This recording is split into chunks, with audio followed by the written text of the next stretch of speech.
주일 주의 전에 나오신 여러분 위에 하나님의 크신 은혜와 복이 임하시기를 주님의 이름으로 축원합니다. 오늘 여러분과 함께 나눌 말씀은 믿음으로 사는 생활입니다. 요즘 세상 사람들을 만나도, 우리 교우들을 만나도 하나같이 하시는 말씀이 살기가 너무 힘들어졌다는 그런 말씀들을 합니다. 제법 안정적인 직장을 다니시는 분들조차도 내부적으로 들어가다 보면 이렇게 힘든 일들 투성이라는 그런 말씀을 하는 것입니다. 오늘 우리가 읽은 하나님의 말씀은 힘든 상황에 빠져 있는 성도들을 향해서 주어진 말씀입니다. 오늘 본문 말씀 위의 구절 읽지 않은 그 말씀에는 여러 가지 시험을 당한 성도들을 향해 주어진 권면의 말씀을 소개합니다. 야고보서 1장 2절부터 3절은 이렇게 말씀합니다. 내 형제들아, 너희가 여러 가지 시험을 당하거든 온전히 기쁘게 여기라. 이는 너희 믿음의 시련이 인내를 만들어내는 줄 너희가 알미라. 시험을 만나거든 기쁘게 여기라는 것입니다. 왜냐하면 시련이 인내를 만들어내기 때문입니다. 그런데 단순히 시련을 겪다 보면 인내심이 키워지기 때문에 기뻐하라는 것일까요? 여러분, 그렇지는 않을 것 같습니다. 만약 시련만 계속된다면 참고 또 참아서 그저 참는 것만 늘게 된다면 그것은 기쁨이 아니라 그것은 고통이요, 그것은 절망이 될 것이기 때문입니다. 그런 점에서 성경은 우리에게 무조건 참아야 한다, 참아야 하느니라 이렇게 말씀하는 것 같지는 않습니다. 성경은 분명하게 약속하기를 그렇게 인내하다 보면 하나님께서 채워주실 때가 있다라고 말씀합니다. 우리 야고보서 1장 4절 말씀, 인내를 온전히 이루라. 이는 너희로 온전하고 구비하여 조금도 부족함이 없게 하려 함이라. 아멘. 조금도 부족함이 없게 하려 함이라. 하나님이 채워주시는 때가 있다는 말씀입니다. 즉 그 인내의 끝은 해피엔딩으로 끝나는 줄 믿으시기 바랍니다. 그래서 저는 이 하나님의 말씀을 대언하는 목사로서 오늘 말씀을 준비하면서 얼마나 신나는지 모릅니다. 하나님은 우리들에게 내가 부족함을 채워주실 것이니 구해라, 기도해라 라고 이렇게 말씀합니다. 즉 기도의 장을 열어주시고 있다는 말입니다. 그렇다면 우리는 이 말씀에 순종하여 기도하면 되지 않겠습니까? 비록 힘들고 어렵다고 할지라도 우리가 하나님 앞에 나와서 기도할 수 있다면 여러분, 하나님께서 오늘 약속하신 말씀처럼 채워주시는 은혜를 그렇게 주실 줄로 믿습니다. 그러므로 오늘 말씀을 통해 우리가 어떻게 기도해야 할지, 어떤 자세로 구해야 할지 그것을 생각해 보려고 합니다. 그런 과정 속에서 믿음으로 사는 생활이 어떠한지를 점검하며 은혜를 나누시는 지금 이 시간 되시기를 주의 이름으로 축원합니다. 첫째, 우리가 하나님께 구해야 할 것은 지혜를 달라고 기도해야 합니다. 지혜를 달라고 기도하라. 우리 5절 말씀 함께 읽어보겠습니다. 시작. 너희 중에 누구든지 지혜가 부족하거든 모든 사람에게 후히 주시고 꾸짖지 아니하시는 하나님께 구하라. 그리하면 주시리라. 아멘. 이 말씀을 읽으면서 이런 확신을 얻게 되었습니다. 다른 것은 몰라도 우리가 지혜를 구하면 하나님께서 분명히 주신다는 것입니다. 여러분, 지혜는 지혜, 다른 것은 어떤 면에서 좀 필요 충분 조건을 갖추어야 합니다. 그래서 하나님으로부터 최종 결제가 떨어져야만 우리가 그런 어떤 것을 주어지게 되고 받게 되는 그런 기도 제목들이 있습니다. 그러나 지혜는 구하기만 하면 즉각적으로 주신다는 것입니다. 여러분, 지혜는 구하기만 하면 즉각적으로 주십니다. 왜 그럴까요? 하나님과 지혜는 밀접한 연관을 가지고 있기 때문입니다. 지혜는 하나님으로부터 나옵니다. 욥기서 12장 13절을 보니까 지혜와 권능이 하나님께 있고 계략과 명철도 그에게 속하였나니, 그러므로 기도하는 자는 하나님께 가까이 나아가는 자이기 때문에 자동적으로 지혜를 얻게 되어 있습니다. 기도하는 자가 하나님께 한 발자국 가까이 나아가다 보면 여러분, 하나님을 경외하지 않을 수가 있겠습니까? 하나님께 가까이 나아가는 자가 하나님이 어떤 분이신지 하나님을 명확하게 알게 되지 않겠느냐는 말입니다. 여러분, 잠언서 9장 10절 말씀은 이렇게 말씀합니다. 여호와를 경외하는 것이 지혜의 근본이요 거룩하신 자를 아는 것이 명철이니라. 그렇다면 우리가 결국 기도해서 하나님께 가까이 나가고 하나님을 경외하고 또 하나님을 알게 되면 지혜는 저절로 얻게 될 줄 믿으시기 바랍니다. 여러분, 사랑하는 성도들이요, 그렇다면 왜 이 지혜가 필요한 것일까요? 왜 생뚱맞게 성경은 시험을 당해 힘들어하는 성도들에게 시험을 이길 힘을 구하라 이렇게 말씀하지 않으시고 어떻게 지혜를 구하라는 말씀을 하시는 것일까요? 여러분, 왜냐하면 하나님의 지혜가 있어야 그 시험을 능히 이길 수 있기 때문입니다. 여러분, 아니 시험을 즐길 수 있는, 기뻐할 수 있는 힘이 바로 지혜에서 생기기 때문입니다. 저는 개인적으로 이런 체험을 해보았습니다. 제가 겉보기에는 아무런 문제가 없어 보일지 모르지만 저도 사실은 들여다보면 나름대로 이런저런 고민도 있고 힘든 일들도 있습니다. 어떤 때는 너무 힘들어서 도망가고 싶을 때도 있고 어떤 때는 죽고 싶다는 마음도 살짝 들 때도 있었습니다. 여러분, 여기서 조금만 더 어려우면 내가 어떻게 참겠나, 어떻게 내가 견딜 수가 있을까, 그런 벼랑 끝에까지 있는 그런 심정도 있을 때가 있습니다. 그런데 그때 제게는 그 시험을 온전히 기쁘시게 여길 수 있는 그런 여유가 있었습니다. 여유가 있습니다. 여러분, 이해가 되십니까? 그런 그 시험을 온전히 기쁘게 여길 수 있는 여유가 있다. 아니, 비결이 있다라고 말해도 될 것 같습니다. 그것이 무엇인가 하면 그것은 바로 하나님으로부터 오는 지혜 때문입니다. 하나님으로부터 오는 지혜 때문에 우리가 시련을 오히려 즐길 수가 있습니다. 하나님의 지혜를 얻게 되면 얻게 될수록 우리는 하나님을 더 깨닫게 될 것입니다. 하나님을 알아서 하나님이 어떤 분이신가를 알게 되면 시험조차도 즐길 수가 있게 됩니다. 지금 당장 직면하고 있는 시험은 어렵고 힘들지만 그 문제만을 보지 않습니다. 물론 그 문제가 보이겠지요. 그 문제가 힘들겠지요. 그러나 여러분, 그 문제보다 그 문제 너머로까지 볼 수 있는 눈을 가질 수 있다는 것입니다. 그것이 지혜를, 하나님이 주시는 지혜를 가진 자가 여러분 가지는 것입니다. 문제 넘어 계시는 하나님의 전능하심을 보게 될 줄 믿으시기 바랍니다. 이것을 가리켜서 영안의 눈이 띄었다, 영적인 눈이다라고 말씀하는 것입니다. 여러분 잘 아시지요?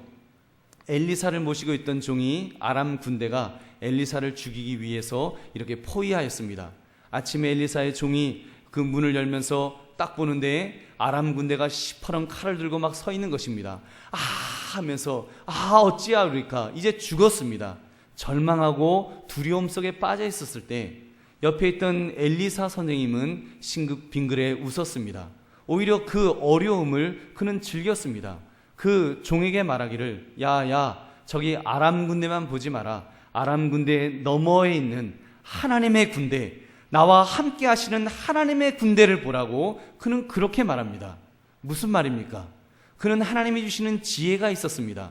그래서 그는 그 문제 너머에 있는 하나님의 전능하신 천국과 천사를 볼 수 있었던 것입니다. 그리고 엘리사가 그 종을 위하여 기도할 때, 하나님 저의 눈을 열어서 보게 하옵소서 기도할 때 그 종의 눈도 열어서 보게 된 줄로 믿습니다. 여러분, 그렇습니다. 마찬가지입니다. 여러분, 우리의 삶에서도 나를 구원하신 하나님, 아들을 십자가에서 죽이시기까지, 대속물로 주시기까지 사랑하신 하나님을 보니까 우리가 어떠한 시험도 나를 영원히 괴롭힐 수 없음을 알게 되는 것입니다. 오히려 이런 마음을 가지게 됩니다. 여러분, 시험이 들을 때, 시험이 생겨서 어떤 고통이 생기고 고난이 생기고 어려움이 찾아왔을 때 우리가 그 문제를 보는 것이 아니라, 하나님 이 문제를 통해서 나에게 어떤 좋은 것을 주시기를 원하십니까? 여러분, 사랑하는 성도님들, 여러분들 그런 경험들 해보지 않으셨습니까? 어려움이 있었을 때, 괴로움이 있었을 때, 그때 막 기도했는데도 당장 응답이 안 되는 것 같을 때도 있었을 것입니다. 그러나 지나고 나서 돌아보면, 하나님이 그때 더 좋은 것을 주시기 위하여 그때 그러셨구나. 여러분, 그런 경험들 해보신 적 있으시지요? 여러분, 그런 은혜, 적어도 우리가 기도함으로 하나님의 지혜를 얻게 되면, 하나님의 지혜를 받게 되면 그런 영적인 눈이 열리게 될 줄로 믿습니다. 그래서 오히려 어려움이 닥쳐오면 하나님이 이번에는 또 나에게 무슨 더 좋은 것을 주시려고 이런 어려움을 주시나, 오히려 기대하는 마음이 생기게 될 줄로 믿습니다. 여러분 그런 영안의 눈, 그런 믿음의 눈으로 바라보시기를, 그런 지혜를 가지시기를 주님의 이름으로 축원합니다. 둘째, 기도한 것은 의심하지 말아야 합니다. 우리 6절부터 8절 말씀 함께 읽겠습니다. 시작. 오직 믿음으로 구하고 조금도 의심하지 말라. 의심하는 자는 마치 바람에 밀려 요동하는 바다 물결 같으니 이런 사람은 무엇이든지 주께 얻기를 생각하지 말라.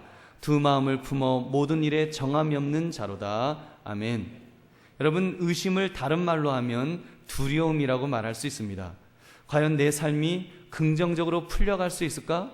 내가 지금 하나님께 이렇게 이러이러한 문제를 가지고 기도했는데 이 기도가 과연 응답이 될까? 만약에 응답되지 않으면, 하나님이 내 기도를 들으시지 않으면 내 삶이 어떻게 될까? 내가 어떻게 견딜 수 있을까? 이런 두려운 마음이 생긴다는 것입니다. 그 두려움에 사로잡히게 되는 것, 이것을 우리가 의심이라고 말할 수 있습니다. 성경은 이런 사람을 한마디로 이렇게 말합니다. 두 마음을 품어 모든 일에 정함이 없는 자다. 하나님은 두 마음을 품은 사람의 기도에 응답하시지 않는다고 말씀합니다. 하나님은 우리의 두려움이 아니라 우리의 믿음에 응답하시는 줄 믿으시기 바랍니다. 우리가 우리가 믿음으로 기도할 때 하나님은 그 믿음에 응답하시는 것입니다. 기도가 무엇입니까? 전능자 하나님을 만나서 그분께 나의 문제를 아뢰면서 도움을 구하는 것 아닙니까? 하나님께서 저의 인생을 책임져 주실 줄 믿습니다. 이 문제를 해결해 주실 줄로 믿습니다. 하나님은 전능하신 분 아니십니까? 이 문제를 해결해 주세요. 구하는 것 아닙니까? 여러분, 정말로 우리가 전능하신 하나님을 바라보면서 그렇게 그분께 구했다면 의심하지 말아야 합니다. 우리가 그렇게 구하면서 만약에 의심하고 있다면, 두려움에 빠지고 있다면 그거는 제대로 구한 것이 아닙니다. 그래서 우리 주님은 담대하게 구하라고, 참 의심하지 말고 구하라고 우리에게 이렇게 말씀하고 있는 것입니다. 그러므로 여러분, 기도하였으면 진정 그 하나님의 전능하심을 믿는다면 여러분 자신감을 가지시기를 주의 이름으로 축원합니다. 기도한 제목에 대해서 자신감을 가집시다.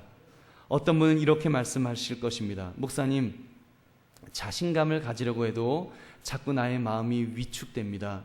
내 마음이 자꾸 무너지는데 어떻게 합니까? 제 감정이 자꾸 가라앉아서 자꾸 무너져서 어찌할 바를 알지 못하겠습니다. 이 감정을 저도 어떻게 감당을 못하겠는데 이거 어떻게 해야 됩니까? 이런 질문을 하실 분도 계실 것입니다. 여러분, 믿음은요, 감정에 의존하는 것이 아닙니다. 믿음은 감정에 의존하는 것이 아니라 하나님의 말씀, 즉 팩트, 이 성경 말씀을, 이 팩트를 의지하야만 되는 줄 믿으시기 바랍니다. 하나님의 말씀을 붙들어야 됩니다. 이것이 진짜 믿음입니다. 우리 교회 확신반 교재를 가지고 우리가 이렇게 여러분에게 확신반 그 교육을 할 때도 그 이야기를 합니다. 어떤 이야기를 하는가 하면 우리의 구원은 하나님의 말씀이라고 하는 이 사실의 기관차가 끌고 간다라고 말합니다. 사실의 기관차, 팩트. 하나님께서 예수를 믿으면 구원받는다. 하나님의 자녀된다. 그 회개하면 그 예수님의 십자가의 벌로 용서함을 받는다. 그 말씀이 있습니다. 하나님의 말씀. 이것은 팩트입니다. 사실입니다. 이 말씀을 붙들고 말씀의 기관차가 우리를 끌고 가야지 그때 우리가 믿게 되고 그때 우리가 감정도 따라옵니다. 막 너무 기분이 좋다. 막 확신이 생긴다. 막 기쁘다. 그런 마음은 뒤에서 따라오는 것입니다. 근데 많은 분들이 오해합니다. 어떤 오해를 하는가 하면 감정이 내 구원을 이끌어가는 것으로 그렇게 오해합니다. 그래서 어떤 때는요, 그 소위 마음에 그 아이들이 말하죠. 필 받았다고 말하죠. 막 마음이 기쁘고 막 마음이 붕 뜨면은 나 지금 구원받았구나. 할렐루야 할렐루야 하면서 나 구원받았어요. 지금 죽어도 천국 가요. 막 그런 마음을 가지는 것입니다. 근데 문제는 마음이 늘 그런 것이 아닙니다. 어떤 때는 마음이 착 가라앉을 때도 있습니다. 마음이 완전히 바닥까지 착 가라앉게 되면 그때는 물어보는 거예요. 당신 지금 죽어도 천국 갈 수 있습니까? 그러면 제 감정이 지금 완전히 바닥에 가라앉아 있어요. 모르겠어요. 저 천국 못 갈 것 같아요. 여러분, 만약에 우리의 구원이 그런 식으로 감정에 의존하게 된다면 우리의 구원이 얼마나 흔들리겠습니까? 기분 좋으면 천국 가다가 기분 나쁘면 지옥으로 떨어지다가. 여러분, 우리의 신앙생활이, 우리의 믿음 생활이 너무너무 위험 속에서 살아가야 될 것입니다. 같은 원리가 이 기도에서도 적용될 수 있습니다. 믿음으로 사는 생활은 감정에 좌우되는 것이 아닙니다. 기도했더니 내 느낌이 너무 좋았다. 그러니 틀림없이 응답을 받을 것이다. 여러분, 이것만이 아니라는 것입니다. 문제는 오늘처럼 보슬비가 부슬부슬 내리게 되면 마음이 착 가라앉잖아요. 창밖에 여자가 되어서 커피나 한 잔 마셨으면 좋겠다. 이러면서 마음이 쫙 가라앉아 있게 되면 그때는요, 사단이 그 마음 속에 싹 들어옵니다. 그리고는 의심의 마음을 넣는 것입니다. 하나님은 이런 기도, 하나님이 너 기도 들어주겠어? 너 아니야. 너 지금 마음을 봐봐. 여러분, 내 마음의 감정이 쫙 가라앉으면요, 기도 응답도 안 받을 것처럼 바닥으로 쫙 같이 가라앉는 것입니다. 그래서 감정을 의지하면 안 됩니다. 하나님은 그런 기도, 감정에 의지하는 기도를 바람에 밀려 요동하는 바닷물결과 같은 기도라고 그렇게 말씀하십니다. 두 마음을 품은 자라 하시며 거절하신다는 것입니다. 사랑하는 성도님들, 분명히 기억하십시오. 여러분의 감정은 여러분에게 정확한 정보를 줄 수가 없습니다. 여러분에게 정확한 정보를 주는 것은 이 살아계신 하나님의 말씀, 성경 말씀만이 우리에게 정확한 정보를 주시는 줄 믿으시기 바랍니다. 주님께서 이 말씀을 통하여 주셨지 않습니까? 구하라, 찾으라, 두드려라. 그럼 내가 너에게 주겠다. 하나님은 아들까지도 아끼지 않으시고 좋은 것으로 주시겠다. 하나님께서 말씀하셨으면 그 말씀 붙들고 기도하면, 그 말씀을 믿고 기도하면 하나님께서 응답하실 줄 믿으시기 바랍니다. 이것이 믿음의 기도입니다. 여러분, 이 믿음 앞에 서 있지 않으면 사단은 우리에게 끊임없이 싸움을 걸어올 것입니다. 특히 감정적인 부분을 건드리면서 계속 흔들어댈 것입니다. 의심하게 만들고 두려움에 빠지게 만듭니다. 특히 여러분이 기도했음에도 불구하고 응답되지 않고 있는 부분을 붙들고는 그 부분을 가지고 그리고는 흔들어대는 것입니다. 봐라, 하나님은 너의 기도 들어주지 않으시지 않느냐? 야, 하나님이 너의 기도 듣긴 하시겠냐? 아니, 너에게 관심이나 갖고 계시겠냐? 아니야, 하나님은 너 버리셨어. 하나님은 너 관심도 없으셔. 그러면서 우리의 마음을 계속 흔들어대는 것입니다. 하나님이 너의 기도를 거절하셨잖아. 여러분, 그런 유혹 앞에 흔들리지 않을 성도가 몇 사람이나 될런지요. 지금 현재 처한 현실이 참을 수 없을 정도로 낙심이 되는 형편일 수가 있습니다. 정말 열심히 기도했는데 아직 응답이 없을 수가 있습니다. 하나님, 이제는 더는 못 버티겠습니다. 이때 믿음으로 사는 사람은요, 지연과 거절을 구별할 줄 압니다. 지연과 거절. 히브리서 10장 36절 37절은 이렇게 말씀합니다. 너희에게 인내가 필요함은 너희가 하나님의 뜻을 행한 후에 약속하신 것을 받기 위함이라. 잠깐 후면 오실 리가 오시리니 지체하지 아니하시리라. 아멘. 여러분이 믿음으로 기도하였다면 지금 당장 응답이 없다고 할지라도 여러분, 하나님이 응답하지 않으실 것을 의미하는 것은 아닙니다. 영원히 하나님이 응답하지 않으실 것을 의미하는 것은 아니라는 말입니다. 지금 당장 응답이 없다고 해서 하나님이 여러분을 잊으셨거나 관심이 없으신 것은 아닙니다. 우리는 그런데 그런 오해를 합니다. 아, 하나님이 나를 잊으셨구나. 하나님이 나를 거절하셨구나. 여러분, 지연이란 단지 아직은 안 된다라는 뜻입니다. 믿음의 삶을 사는 사람은 안 된다와 아직은 안 된다라는 그 차이를 구별할 줄 아는 사람입니다. 여러분, 이해가 되십니까? 안 된다와 아직은 안 된다는 완전히 다른 이야기입니다. 안 된다는 거절한 거고요, 아직은 안 된다고 하는 것은 지연입니다. 그 기도 제목은 응답될 줄로 믿습니다. 여러분, 우리가 하나님 앞에 기도하면 지연될 수는 있지만 하나님은 틀림없이 그 지연됨을 통해서 우리가 인내하는 중에 기다리면 여러분, 가장 좋은 것으로 우리에게 주실 줄 믿으시기 바랍니다. 그것이 믿음입니다. 여러분, 하나님께서 지연하시는 이유 어떤 것 같습니까? 하나님께서 지연하시는 이유가 여러분이 얼마나 인내를 잘하는지 알아보기 위하여 지연하실까요? 여러분, 그렇지 않습니다. 하나님은 전능하신 분이기 때문에 하나님은 다 아십니다. 우리가 실제로 뭐 인내하고 참든지 참지 않든지 하나님은 이미 다 아시는 분이십니다. 하나님은 전지하신 분이기 때문에 모르시는 것이 없기 때문에 하나님은 다 아십니다. 그런데 왜 하나님은 지연하시는 것일까요? 그 지연을 통해서 바로 나에게 유익이 있기 때문에 지연하시는 줄 믿으시기 바랍니다. 여러분, 이런 유익이 있습니다. 우리가 얼마나 인내심이 많은지 스스로 깨닫게 되는 것입니다. 이런 인내의 과정을 겪다 보면 자신이 어떤 사람인지 돌아보게 되고 자신이 어디까지 하나님을 믿고 신뢰하고 있는지 깨닫게 되는 것입니다. 한마디로 그 신앙의 근육, 헌신의 근육, 이런 것들이 점점 튼튼하게 만들어진다는 것입니다. 우리가 잘 아는 욥이라는 사람, 동방의 의인이라는 사람, 얼마나 어려운 시련을 당하였습니까? 갑작스럽게 재산을 다 잃어버리고 자식들 다 죽게 되었습니다. 아내와 친구들이 그를 버렸습니다. 너 하나님이 너를 저주하였으니 너도 하나님 저주하고 차라리 죽어버려라. 이런 이야기로 정말 그 가슴에 대못을 박는 그런 공격을 했습니다. 그런 고난 속에 있었던 욥이 그가 했던 귀한 고백의 말을 여러분 들어보십시오. 욥기 23장 10절 말씀. 그러나 내가 가는 길을 그가 아시나니 그가 나를 단련하신 후에는 내가 순금같이 되어 나오리라. 아멘. 순금같이 되어 나오리라. 여러분, 욥의 고난이 다 끝났을 때 그는 이렇게 고백합니다. 내가 그전까지는 하나님을 귀로만 들었었는데 이제는 내가 하나님을 눈으로 뵙습니다. 굉장한 믿음의 사람이 된 것입니다. 물론 욥이 그때는 최고의 믿음의 사람인 것 같지만 그 인내, 그 고난을 인내하며 다 견디고 났더니 정말 더 놀라운 사람으로, 더 귀한 믿음의 사람으로 껑충 뛰게 된 줄 믿으시기 바랍니다. 사랑하는 성도들이요, 그러므로 사단이 우리가 한 기도에 대해서 의심하도록 유혹하면 반드시 선포하십시오. 악한 영을 꾸짖으시면서 그 영을 쫓아내셔야 됩니다. 야, 사단아, 물러가라. 나는 하나님을 힘입어 사는 사람이다.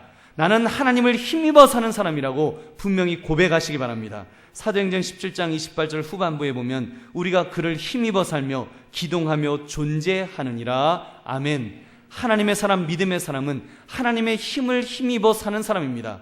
하나님의 힘을 힘입어 기동하는 사람입니다. 움직이는 사람입니다. 하나님의 힘이 아니면 살 수 없다고 그렇게 말하면서 사는 사람이 바로 믿음의 사람이라는 것입니다. 그러므로 분명하게 선포합시다. 우리가 그러므로 기도한 것은 결코 의심하지 말고 정말 하나님이 함께 하실 것을 믿고 살아가시는 저와 여러분 되시기를 주님의 이름으로 축원합니다. 셋째, 확신을 가지고 시작한 일은 의심하지 말아야 합니다. 믿음으로 기도한 후에 하나님께서 나와 함께 하실 것이다. 믿고 시작한 일이 있을 것입니다. 그런데 그 일이 잘 되면 괜찮은데 무엇인가 삐그덕거리기 시작할 때 그때 우리가 의심하지 말아야 합니다. 예를 들면 남녀가 만나서 이제 결혼을 했습니다. 하나님께서 우리를 짝지어 주셨어요. 하나님의 뜻에 따라 우리가 결혼했어요. 그리고는 이제 딴딴딴 하면서 결혼식을 잘 이렇게 올렸습니다. 그리고 살아가는데 이 결혼 생활은 현실이거든요. 힘듭니다. 이게 뭐가 잘 안 맞는 거예요. 그래서 티격태격거리고 싸우고 그러다 보면 마음속에 어떤 마음이 생깁니까? 의심하는 마음이 생깁니다. 야, 이거 잘못 결혼한 것 아닌가? 이거 성격 차이가 나는 게 이게 잘못 결혼한 것 같다.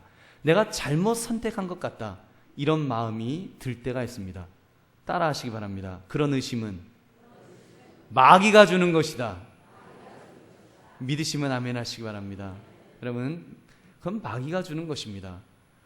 사업을 하거나 어떤 계획을 추진할 때도 우리가 또 비슷한 그런 마음을 가질 때가 있습니다. 만약 여러분이 그 사업이나 계획을 위해서 충분히 기도하였다면, 그리고 나름대로 그 일에 대해 확신을 가지고 시작하였다면 의심하지 마십시오. 설령 그 일이 잘 안 되더라도 믿음을 가지고 계속 이렇게 위축되지 마시라는 것입니다. 이때 믿음으로 사는 사람은 기도하고 시작한 일은 시작하도록 하신 하나님을 믿고 담대히 나아가는 것입니다. 왜 의심스러운 마음이 안 생기겠습니까? 혹시 잘못된 길을 내가 시작한 것이 아닐까? 그런 마음이 들 때 그 마음을 뿌리치는 것입니다. 바로 이런 때 믿음의 사람은 믿음으로 밀고 나가는 줄 여러분 믿으시기 바랍니다. 이때 믿음으로 밀고 나갈 수 있는 근거는 두 가지 정도 있을 것 같은데, 하나는 설령 이 길이 잘못된 길이라고 할지라도 나로 하여금 기도하고 시작하도록 하신 하나님께서 나를 바르게 이끌어 주실 것이다. 큰 믿음을 가져야 됩니다. 여러분, 하나님이 이끌어 주시면 최악의 경우는 망할 수도 있습니다. 절벽에서 떨어질 수도 있습니다. 떨어진다고 할지라도, 그 길이 죽는 길처럼 보인다고 할지라도, 믿음의 사람은, 믿고 나아가는 사람은 믿는 것입니다. 하나님이 나를 붙들어 주실 것이다. 하나님이 나를 지켜주실 것이다. 왜냐하면 그 일을 시작하라고 하신 하나님이 나와 함께 하시기 때문에, 그분이 전능하시기 때문에 나를 책임져 주실 것을 믿고 담대하게 나아가는 사람이, 그 사람이 믿음의 사람입니다. 여러분, 믿으십니까? 여러분, 만약에 믿음 생활을 한다는 사람이 기도하며 어떤 일을 시작했다고는 하고는 조금 어렵다고 그 일 접고 또 다른 거 시작하고, 또 조금 하다가 아이고 이것도 아니네 그리고 또 접고 다른 거 시작하고, 계속 그런 그 의심과 불안과 두려움 속에서 계속 다른 일만 계속한다면, 여러분, 그거는 좀 믿음의 사람이라고 볼 수 없습니다. 그렇지 않습니까? 그런 사람은 믿음의 사람이 아닙니다. 성경은 그런 사람을 오히려 이렇게 부를 것입니다. 모든 일에 정함이 없는 사람, 즉 두 마음을 품은 사람이라는 것입니다. 그런 사람은 하나님이 결코 도와주시지 않으실 것입니다. 히브리서 10장 38절 말씀, 나의 의인은 믿음으로 말미암아 살리라. 또한 뒤로 물러가면 내 마음이 그를 기뻐하지 아니하리라 하셨느니라. 쉽게 뒤로 물러간다면, 기도하고 결정한 일인데, 그래서 그 일을 시작했는데 쉽게 물러간다면 하나님께서 기뻐하지 않으신다는 것입니다.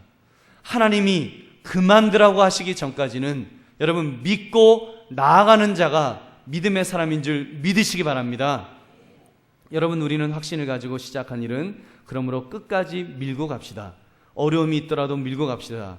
이것이 믿음 있는 사람의 모습입니다. 그러므로 믿음의 사람은 기도로 확신을 얻어 한 결정에 대해서 믿어야 합니다. 믿음이 무엇입니까? 히브리서 11장 1절, 믿음은 바라는 것들의 실상이요 보이지 않는 것들의 증거라고 했습니다. 믿음은 바라는 것들, 보이지 않는 것들을 보는 것입니다. 붙드는 것입니다. 이 말씀을 다르게 표현하면, 믿음은 내가 시작한 일에 대하여 좋은 결과가 있을 것을 믿는 것입니다. 내가 기도하고 시작한 일은 하나님이 좋게 이끌어 주실 것이다. 좀 이 믿음을 가집시다. 좀 그래서 그 일을 할 때 자신감을 가지고 하시기를 주의 이름으로 축원합니다. 좀 확신을 가지고 담대하게, 일이 좀 안 돼도 그냥 막 믿는 것입니다. 왜냐하면 기도하고 믿음으로 시작했으면 그 하나님을 믿어야지요. 왜 자꾸 의심합니까? 왜 자꾸 흔들립니까? 여러분, 흔들리면 안 됩니다. 그런 점에서 좀 우리의 태도를 바꾸는 것이 필요하다고 믿습니다. 어떤 태도인가 하면 긍정적인 태도입니다. 긍정적인 마음, 모든 사물을 바라볼 때 좀 긍정적으로 바라봅시다. 인간은 죄악이 들어온 이후에 부정적인 태도로 바뀌게 되었습니다. 원래는 긍정적으로 모든 것을 아름답게 보아야 하는데, 이제 죄악이 들어왔기 때문에 죄악의 눈으로 보니까 자꾸 부정적인 것이 보이는 것입니다. 저것도 나쁘고 이것도 나쁘고 저것도 잘못됐고 이것도 잘못됐고, 그렇게 자꾸 부정적인 것을 봅니다. 저도 좀 그런 면이 있어요. 고치려고 하는데 참 잘 안 고쳐져서 애를 먹습니다. 그래서 나름대로 많이 애를 써서 조금씩 고쳐지고 있는 중인데도 아직 요 모양입니다만, 여러분, 우리가 좀 사소한 것부터 바꾸었으면 좋겠습니다. 사소한 것, 물잔에 컵이 반잔이 있으면 좀 그것부터 우리 제대로 봅시다. 아이고, 반잔뿐이 안 남았네. 우리 그렇게 말하지 말고, 아유, 그래도 아직도 반잔이나 남았구나. 아, 참 감사하구나. 여러분, 아주 사소한 거잖아요. 우리가요, 사고방식을 바꾸려면 그 표현부터 바꿔야 됩니다. 아유, 반잔부터 안 남았네. 반잔밖에 안 남았네. 이런 말을 내가 했다면 이제 고치십시오. 그래서 바꾸십시오. 반잔이나 남았네. 여러분, 그럼 마음의 자세가 바뀌는 거예요. 반잔이나 남았구나, 아직도. 아, 참 좋네, 감사합니다. 그러면요, 달라집니다. 그 언어라는 것이 힘이 있기 때문에 우리가 말로 선포하는 그 작은 것, 그것에서 여러분 놀라운 역사가 일어날 줄로 믿습니다. 우리 1층 새가족실을 예쁘게 꾸미면서 이제 창문을 갖다가 이제 커튼 대신에 블라인드를 이렇게 했습니다. 근데 블라인드에 거기에 예수님의 성화, 목자 되시는 양을 치는 예수님의 모습을 아주 아름다운 그림을 이렇게 해놨습니다. 여러분, 그 그림을 보시면서 여러분은 어떤 마음을 가지시겠습니까? 아마 어떤 분은 그 그림을 보시면 그럴 거예요. 아이고, 왜 저딴 그림을 갖다가 했나느냐? 나 같으면 더 좋은 그림 할 텐데. 이런 분도 계실 거예요. 더 기발한 부정적인 생각도 있습니다. 그 그림을 딱 보면서 아유, 창문 가렸네. 여러분, 물론 창문이 가려졌어요. 창문이 가려졌지만 창문이 가려진 것보다 예수님의 성화가 보이면 그거를 바라보면서 아우, 예수님의 성화 너무 멋있다, 너무 예쁘다, 박수를 막 치면서 너무 멋있어요. 그것이 바로 긍정적인 태도입니다. 그래서 그 방을 꾸며놓은 그런 분들을 격려해주고 축하해주고, 정말 방을 꾸려서 너무 멋있어요, 너무 예뻐요, 축하해주면 여러분, 그때 우리가 정말 긍정의 에너지가 우리에게 서로 그렇게 있게 될 줄로 믿습니다. 여러분, 자꾸 의식적으로 해서 긍정적인 것을 보고 긍정적으로 말하는 것을 훈련하십시오.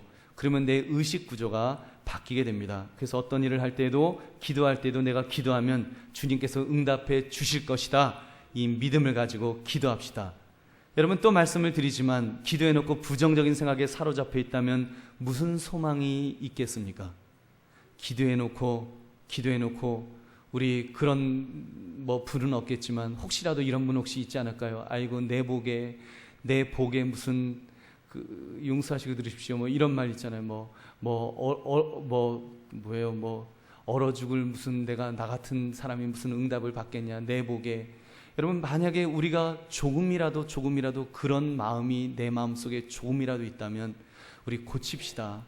그런 마음부터 우리 쫓아내고, 그런 부정적인 마음부터 쫓아내고, 이제는 긍정적인 마음, 하나님, 내가 기도하면 들으실 줄로 믿습니다. 내가 기도하면 아들도 아끼지 않으신 하나님께서 들어주실 줄로 믿습니다. 나를 천국까지 이끌어 주시는 하나님, 나에게 천국까지 영원한 생명까지 주시는 하나님께서 하나님의 자녀가 기도하는데 하나님이 안 들어주시겠습니까? 내가 기도하는 것은 그냥 내가 지나가며 기도한 제목까지라도 하나님은 기억하시며 들으실 줄로 믿습니다. 좀 이런 긍정적인 마음을 가지고 우리가 주님 앞에 기도하면, 그래서 정말 흔들리지 않는 마음 가지고 우리가 확신을 가지고 나아가면 우리 하나님께서 저와 여러분과 함께 하실 줄로 믿습니다. 여러분, 그런 은혜 우리 받읍시다.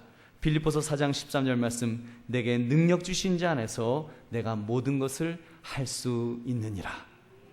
여러분, 이제는 자신을 돌아보면서 이제는 하나님이 이미 주신 것들 우리 정말로 바라봅시다. 하나님은 이미 여러분에게 너무너무 귀한 기도의 응답의 근거를 주셨습니다. 오늘 이 자리에 나와서 예배 드리는 것, 또 말씀드리지만 내가 지금 죽어도 천국 갈 수 있습니다. 내가 고백할 수 있다면, 내 마음속에 구원의 확신이 있다면 하나님은 우리의 기도를 결코 땅에 떨어뜨리지 않으실 것입니다. 우리의 마음만 바뀌면 됩니다. 우리의 마음이 긍정적인 마음으로 바뀌어서 이제는 확신을 가지고 이제 의심하지 않고 나아가면 하나님이 부어주시는 복을 받을 수 있습니다. 여러분, 하나님은 복을 부어주시는데 우리가 부정적인 그릇으로 그 부어주시는 복을 받지 못하고 다 흘려버리는 것입니다. 그것이 문제이지 하나님이 안 주시는 것이 아닙니다. 하나님은 틀림없이 주십니다. 하나님은 주시게 되어 있습니다. 아들도 아끼지 않고 주셨는데 어떻게 안 주시겠습니까? 우리 그 믿음 가지고 우리 좀 담대하게 확신을 가지고 나아가시는 저와 여러분 되시기를 다시 한번 주의 이름으로 축원합니다. 여러분, 말씀을 맺으면서 이 시간 3년 전 일어났던 감동적인 사건을 소개하며 말씀을 맺으려고 합니다. 3년 전 칠레에서 지하 700m에서 일하던 광부들이 매몰되어서 이제 고통 속에 있었던 기사를 여러분 기억하실 것입니다. 33명의 광부들이 금을 캐다가 갇힌 것입니다. 막 꽈르릉 하면서 이제 갱도가 무너진 것입니다. 지하 700m입니다. 여기서부터 아마 이태원까지 되는 그 긴 거리, 그를 수직으로 그 땅 속에 파묻혀 있다고 여러분 한번 상상을 해보십시오. 그 땅은 너무 더워서 온도가 32도에서 한 36도까지 되고 습도도 한 90%랍니다. 굉장히 끈적끈적하고 더운데 거기서 헐떡거리면서 이제 있는 것입니다. 거기서 17일 동안인가 16일 동안 그 안에 있었습니다. 지상에서는 이제 그들을 구하기 위해서 7번이나 구멍을 뚫었지만 실패했습니다. 그러다 8번째 이제 겨우 구멍을 뚫었습니다. 구멍을 뚫었는데 직경이 한 15cm 정도 되는 구멍, 요만한 구멍을 하나 뚫은 거예요. 요만한 구멍이 700m 깊이로 뚫렸으니 뭐 빛이 조금이라도 들어오겠습니까? 전혀 안 들어오죠. 그냥 그 구멍이 뚫려갖고 이제 있는데, 이제 그 지름이 한 66cm 이 정도는 돼야지 거기에 캡슐을 하나 내려놓으면 그 속에 사람이 쏙 들어가갖고 막 당기면은 이제 700m를 끌려 올라갖고 한 명씩 이제 구조를 받아야 되는 것입니다. 그런데 조그만 충격에도 갱도가 무너질 수 있기 때문에 조심조심해서 파야 되는 것입니다. 그래서 파는데 약 3개월에서 4개월 정도 걸린다는 것입니다. 그동안 그들은 이틀에 참치 2스푼, 그리고 한 모금의 우유, 그리고 비스킷 한 조각을 먹으면서 이틀 동안 그거 한 개 먹으면서 이제 목숨을, 그 생명을 연장하는 것입니다. 생각해 보십시오. 막 상상만 해도 막 숨이 턱턱 막히지 않겠습니까? 못 살 것 같아요. 그 스트레스로. 그렇다면 그들이 그렇게 버틸 수 있던 것은 무슨 힘이었을까요? 그들에게는 여러분 희망이 있었기 때문에 버틸 수 있었던 것입니다. 그 15cm 구멍을 통해서 갇혀있던 사람이 편지를 올려보냈는데 거기에는 이런 글이 쓰여 있었습니다. 63세로 가장 연장자였던 고레스라는 사람이 아내에게 보낸 편지의 내용입니다. 릴리아나에게 나는 건강하고 하나님께 감사합니다. 곧 나갈 것이라는 희망을 갖고 있습니다. 인내와 믿음을 가지세요. 나는 단 한순간도 당신을 생각하지 않은 적이 없습니다. 그 사람들이 하나님께서 함께 하신다는 그 믿음도 있었고, 또 사랑하는 가족을 이제 만날 것이다. 분명히 위에서 우리가 살아있는 것을 아니까 이제 구멍을 파서 우리를 구원해 줄 거다. 이 믿음이 있었기 때문에, 이 소망이 있었기 때문에 그들이 끝까지 기다렸습니다. 그래서 70일 만에 전원이 구조되는, 모든 사람이 구조되는 그런 쾌거를 올렸던 것입니다. 사랑하는 성도들이여, 어쩌면 우리의 삶이 이 지하 700m에 갇혀버린 이 광부들과 같은 그런 처지일지도 모르겠습니다. 그냥 삶이 하늘이 무너진 것 같은 그런 무너짐 속에서 정말 어찌할 바를 알지 못하는 그런 성도님들도 계실 것입니다. 막 너무 열기로 막 뜨끈뜨끈한데 어쩔 줄 모르고 막 끈적끈적한데 이게 뭐 견딜 수가 없는 그런 환경 속에서, 정말 절망 속에서 그렇게 있는 분들도 계실 것입니다. 하나님은 그것을 시련이라고 말씀합니다. 그런 시련이 우리에게 있을 때 여러분, 우리가 우리의 힘만으로는 견디기 어렵습니다. 그래서 하나님께서 오늘 말씀을 우리에게 주신 것입니다. 그 시련을 인내하라고 우리에게 말씀하시는데, 어떻게 인내하는가 하면 믿음의 기도를 통해서 인내하라는 것입니다. 믿음의 기도는 마치 그 15cm짜리 그 구멍과 같아서, 정말 뭐 그것이 우리를 뭐 당장 구해줄 것 같은 그런 아무런 어떤 외적인 것이 갖추어진 것이 없습니다. 그냥 기도할 뿐입니다. 그냥 기도할 뿐이에요. 하나님께서 당장 기도하자마자 응답을 탁 해주시면 얼마나 좋겠습니까만, 우리가 그런 기도 응답을 받을 때야 뭐 더 이상 할 말이 없지요. 그런 기도 응답을 받으면 뭐 할렐루야 너무나 감사하며 우리가 기뻐할 것입니다. 그러면 이 설교 말씀, 이 말씀이 우리에게 필요가 없을 정도로 우리는 이미 다 체험이 되는 것입니다. 근데 문제는 15cm 구멍과 같은 그 기도의 길밖에 안 보이는 것입니다. 그 소망밖에 안 보이는 것입니다. 하나님이 내 기도를 들으신다고 하는 그 소망의 빛밖에 다른 것이 없는 거예요. 아무것도 내게 주어지는 것이 없는 거예요. 여러분, 그때 우리가 절망하지 말자는 것입니다. 우리가 그때 절망해서 우리가 고통 속에 있지 말고, 우리가 그때 믿음으로 나아가면 하나님께서 우리를 붙들어 주실 줄로 믿습니다. 우리가 확신하며 의심하지 맙시다. 기도한 것은 의심하지 맙시다.